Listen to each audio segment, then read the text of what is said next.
नमस्कार दोस्तों, स्वागत है आप सभी का फिर से मेरे YouTube चैनल जीके नीड में।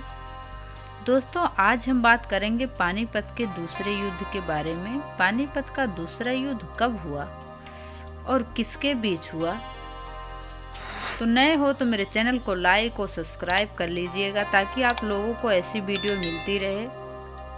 पानीपत का दूसरा युद्ध 5 नवंबर 1556 को उत्तर भारत के हिंदू शासक सम्राट हेमचंद्र विक्रमादित्य, जिन्हें हेमू के नाम से जाना जाता है, और मुगल बादशाह अकबर की सेना के बीच पानीपत के मैदान में लड़ा गया था। इस युद्ध में अकबर की सेना ने हेमू की सेना को हरा दिया था और दिल्ली पर अपना अधिकार स्थापित कर लिया। हेमू एक कुशल योद्धा और सेनापति थे।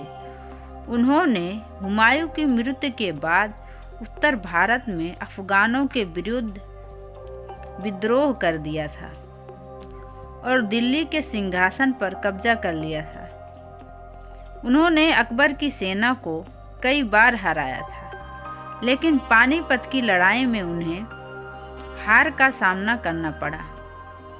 हेमू ने अपनी सेना को खुद लड़ाई में उतारा था। हेमू बंगाल से पंजाब तक 22 लड़ाइयों में विजयी रहे। यह वह वीर थे जिन्होंने हार का कभी मुंह नहीं देखा था।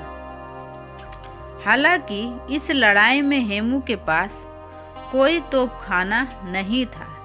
इसी बीच स्थिति पलटी और युद्ध इस बिंदु पर था, हेमू जीतने वाले ही थे, तभी मुगल तीर उनके आंख में मारा गया और वह बेहोश होकर जमीन पर गिर पड़े। इस अवस्था में देख हेमू की सेना में भगदड़ मच गई। इसी के साथ हेमू की सेना हार गई। युद्ध के मैदान में 5000 सेना मृत्यु पड़ी थी और भागते समय और भी लोग मारे गए थे। इस युद्ध में हेमू को बंदी बना लिया गया था और अकबर और बैरम खान ने सबके सामने सिर काट दिया था। पानीपत की दूसरी लड़ाई का भारत के इतिहास में बहुत महत्व है। इस लड़ाई ने दिल्ली पर मुगलों के वर्चस्व को स्थापित किया और अगले 300 वर्षों तक मुगलों का शासन भारत में बना रहा। उत्तर भारत में अफगानों का प्रभाव समाप्त हो गया।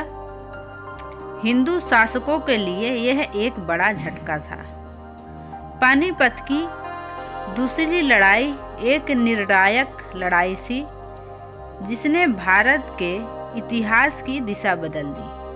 ये जानकारी कैसी लगी कमेंट में ज़रूर बताइएगा। मिलते हैं अगले वीडियो में, तब तक के लिए जय हिंद दोस्तों।